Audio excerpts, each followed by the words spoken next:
შავიზღვისპირა ქალაქი ქართული კლასიკური მუსიკის საღამოების მასპინძელია. ბათუმში გაიმართა თამარ ლიჩელის მასტერკლასი. დღეს კი კონცერტს გამართავს გიგი პიანომენი. კლასიკური მუსიკის საღამოები ოქტომბრის ბოლოს ბორჯომში გადაინაცვლებს.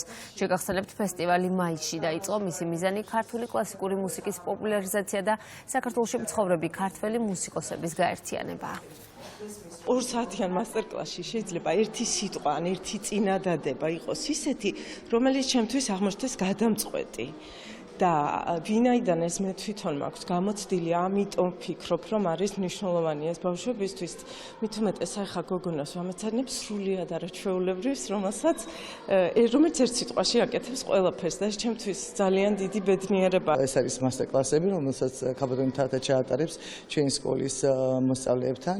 ესენი გახლავთ ჩვენი სამუსიკო სკოლის ორი მოსწავლე მარიამ გორგაძე და სესილია აბუთიძე, პედაგოგები რუსუდან კვახაძე და ნანა კვირიკაძე და ეს მასტერკლასი ნამდვილად საინტერესო იქნება.